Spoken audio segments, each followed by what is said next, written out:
Ichigo is orange-haired, punk, street punk-ish kind of kid with a bit of attitude. He's, what exactly do you want to know? You guys catch on fast.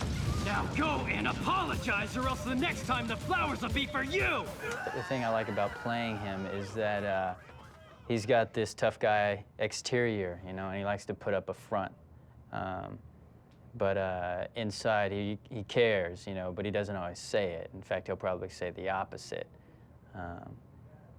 Yeah, I like that. I like, you know, that he has something more to him. I like that there's a little bit of mystery to him.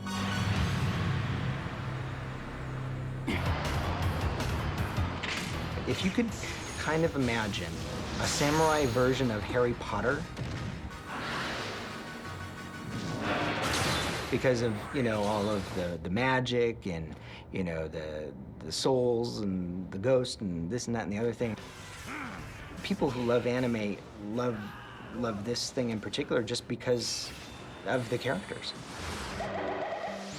There's like somebody for somebody to like. Come on over and give your hunky dad a big ol' hug!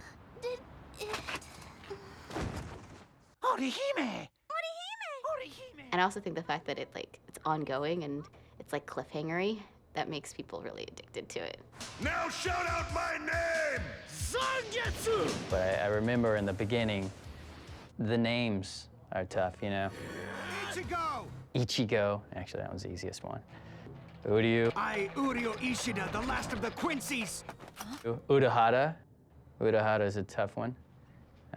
I can do them now. But in the beginning, you know, Kisuke, or just remembering the names too, is kind of complicated. Ursa Orihime, anybody home in there? Hey, so what do you say? Let's go home. I play Tatsuki, and she's a wonderful high school tough chick who's a good friend of Orihime's. And she's a blast because she's always completely dumbfounded by these crazy concoctions that Orihime finds tasty. It's a choco jelly sugar death tart. It's eggplant cream sponge cake with green bean jelly filling and chocolate frosting. How can you eat stuff like that, Orihime? Let's hurry. I'll make us curried popcorn, Tatsuki. Lovely. I think I'm a little bit better than she is. I'm not mixing jelly and wasabi and string beans. I think one of my better creative inventions is like, I'll make these like edamame mashed potatoes. And I think she's protective of her by nature, and Are you people doing? she's also really tough and has got some real fighting skill. It's really fun to kind of play a tough chick that's a little tomboyish and who's empowered to kind of like, you know, just be herself and let her hair hang down. She doesn't care about makeup. She doesn't care about fashion. She just wants to have fun. Hey, yeah, you big blob. You picked a fight with the wrong person this time. You see, we have a long-standing arrangement. Anyone who makes Orihime cry gets the snot beat out of him. Cool.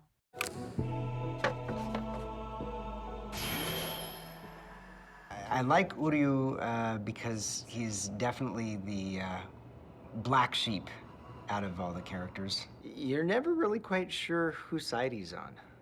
You know, he's always kind of like playing the ropes, so to speak. I'm feeling extraordinary spiritual pressure. And I got really wrapped up in this guy because of the arc that he has to go through.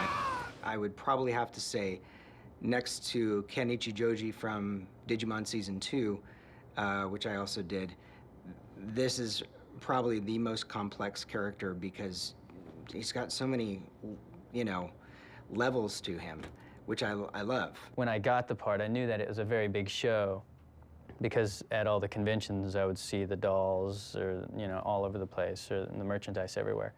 So I knew it was a big show and I wanted to make sure that the fans were pleased with what I was going to give them, you know.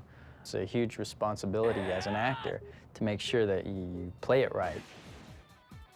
I think we'll play the Japanese and then, yeah, and just mock it up as if it's all fresh.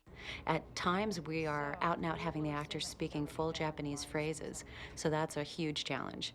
and sort of standardizing that and maintaining pronunciation and inflection has been really complicated at times.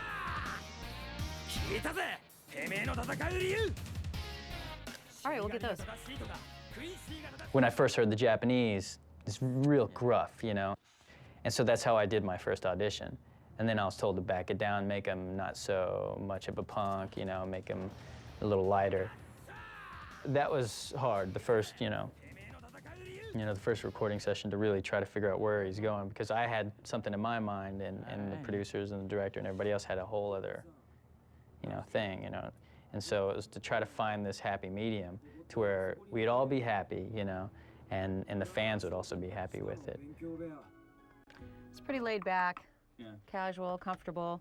All right, we'll pick up one for I knew that after a few episodes, maybe 10 episodes, once everything's fairly solid, that they would back off a little bit and let me kind of like take him, and do it, kind of guide him into this, series.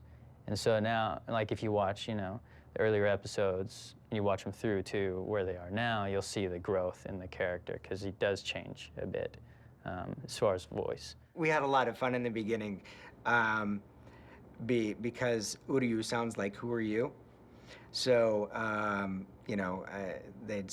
I'd say, how do you pronounce it? And they go, Uryu. I go, who am I? Who are you? No, Uryu.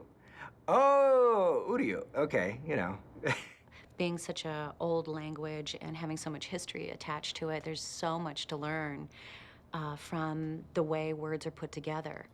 Like the fact that Ichigo means strawberry. That just came up only maybe a dozen episodes ago. We didn't even know that in some cases, and I feel like I actually can, fake some Japanese now.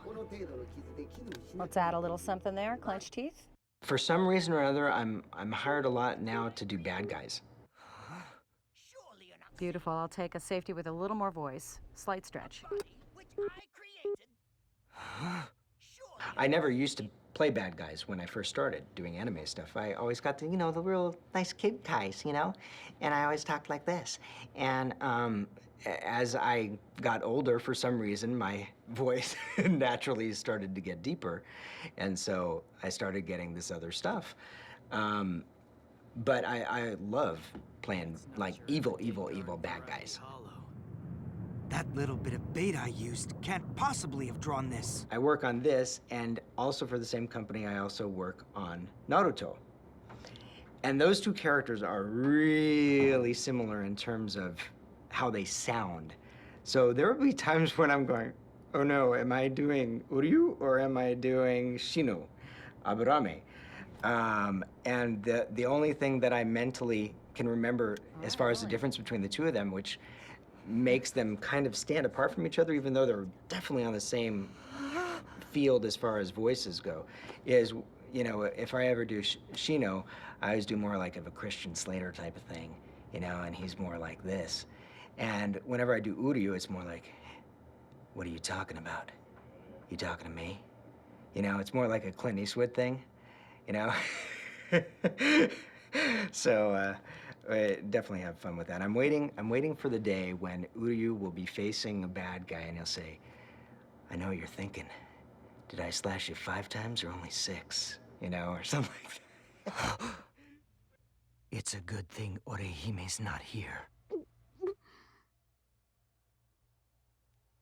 Okay. I try to focus on just being in the moment. More often than not, is just being well rested, because it's about focus. I can do my job and make it decent. You can see me. But not really make it totally connected and really human. And I think what makes it, that little extra bump that makes it really human is like how much you're really in the moment.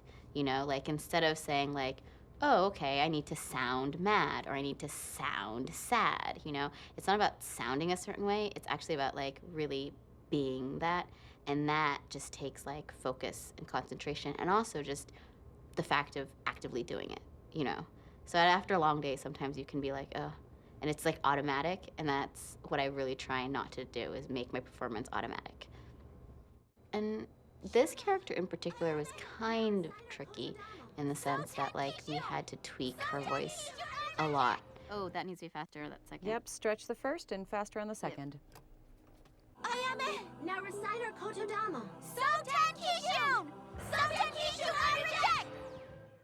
Yeah, we can line those up. So it wasn't something that like when I came into work, I was just like immediately there, or like just would know off the top of the bat like where the voice was or where the character was, because the producers were very specific about how they wanted her to sound. And also I think the Japanese, when I listen to the Japanese, I feel like it's a little bit more higher pitched and a little bit more innocent sounding than what they wanted her to sound like in English. Oh, guess what? You guys, They wanted to make sure that it's believable that she is powerful and tough. Oh my gosh, she's changed. You mean she's not as ditzy? Not at all. And they made it very clear that even though she's comedic and Right. kind of seemingly ditzy, she's not stupid and she's not a ditz. I don't want to miss, so let's go home. So like finding that balance in the beginning was really challenging. Impossible! Then as the show goes on, you see that she actually has a lot of powers and quite a lot of ability. And she kind of has to like learn to believe in herself, you know, that she can do all this stuff. Anyone who tries to hurt Tatsuki will have to answer to me! Episode 18.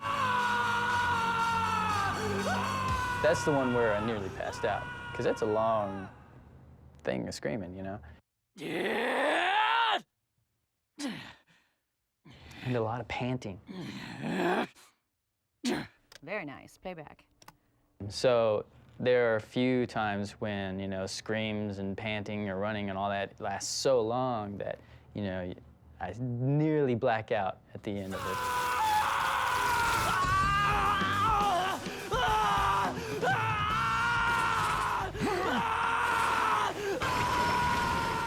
That was the first time I was like, okay, I can't do any more dubbing, you know, that day. Because sometimes I do dubbing here, then I go somewhere else. And that day I was like, I'm done. I can't go and do a little kid's voice now, you know?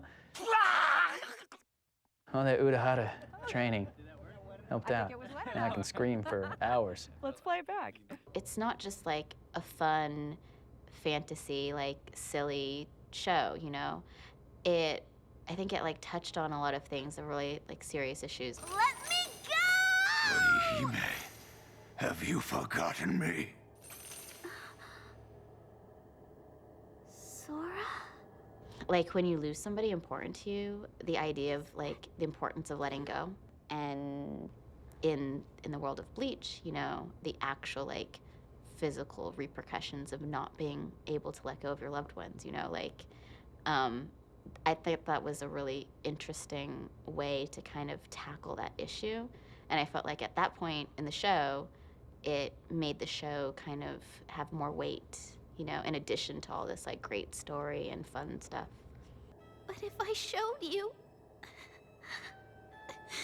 that my life was really happy and that you didn't need to worry about me anymore, you could pass on. I never dreamed it would make you sad and lonely. I would never want to do that to you, brother. Orihime. Directing Bleach is a handful. It's a complex show. Ichigo, I heard a truck crashed into your It's house been last complex night, man. keeping up with the duality in the show, how it takes place here at the high school and Karakura Town, and then it's also in the Soul Society, and there's kind of that parallel storyline that's always developing. The complexities are such that it's important to sort of treat them all equally and do them justice, and so it's really nice to be challenged by that. Also, there's a lot of action, and I love any of the high-powered, active, charged scenes where we really get to show off some of the fighting techniques. The toughest part about recording is matching the flaps. All right, we do need to pad that out a little bit. Let's see here. Sometimes, you know, they have to throw another word in there to make it fit, but that word just doesn't feel right. Very own And people? then you have to, you know, kind of make it work or adjust it. If you don't treat her now. Or change it, you know. Or soon. Treat her now. If you don't treat her soon, let's make it soon. And then sometimes we'll record an alt. Stop it! Why are you doing that? How can you treat your very own people that way? If you don't treat her soon, she'll die! But that happens quite a bit in recording. The director will sometimes see something that they don't like, or hear something that they don't like, or even as an actor, you know, like today, I was like, is that what it is, you know? Wendy, Yeah. one more on that? You want to do another? Alt? Whole thing? Yeah. You got it. It was beautiful, but we'll let him do it. But inevitably, there are changes made in the studio, and often it is because the personality, the actor themselves, come up with something fantastic that just works. So we always try to record exactly what has been approved in the script, and then if we have a fresh idea, we'll offer that as an alternate, or perhaps reverse it. Take the finalized dialogue and make that an alternate take, and then bring our fresh idea to the original, and Stop it! print that and use that as the keeper track. My arm, it won't move. Great. Let's move My Arm It Won't Move in another 8 left. But yeah, it's amazing how much rewriting we do. I always feel it's like the final step in perfecting the script. We'll play all this back. And it really makes my job a dream because I'm working with fantastic people that, you know, keep me laughing and entertain me, and really that I admire so much. And even at this point in my career, I'm still learning so much from my counterparts. I go to conventions and stuff, and that's something that's very popular for fans. And of course, you know, they don't know. They want to make sure it's you. They want it, and plus they want to hear the voice and stuff. But as a voice actor, it's really nerve-wracking, and it's really uncomfortable whenever they ask, "Oh, could you do the voice of so and so?" Especially since like, Orihime doesn't really have like a catchphrase. It's easier if they have like a catchphrase. So you just say the catchphrase, you know. But then you have to like think of what to say. Nice job, honey. Thank you. You have to like remember, you know, Thanks, honey. the voice and the this and the that. And Okay, great. We'll get you scheduled for another session, I think. I don't hang out with my friends and be like, "Hey, I want to bust out some Orihime," you know. You know what it's more like to me? It's like, be funny. Like, tell me a joke. Be funny like that. And you're like, you know. I don't need anyone's pity, and I certainly don't want your friendship. Eat your lunch and shut up. If I wasn't Ichigo, Oh, I'm supposed to be grateful here? I would like to play Uryu. Just because I think he's another cool character. Now that was nice. I wish I was cool enough to play like Zangetsu, but those guys are like too cool for me. There are some things that I really like about Uryu as far as how he handles situations, because you almost never see him lose his cool. And I do, all the time. You know, I have a temper. But he is just like that, like level. So you know what, sometimes, as corny as it may sound, I'll go, you know what, just be cool. Be cool like Uryu, you know, and see if you can try and handle that situation the same way, but just without letting out steam. Oh, you want me to actually record? You It's a fun job because it's like, I don't know, for me it's something I enjoy doing, acting, you know, and you know, creating a character. This character was created, but you know, I voice it, so I don't know, I'm rambling now. We'll have to edit that.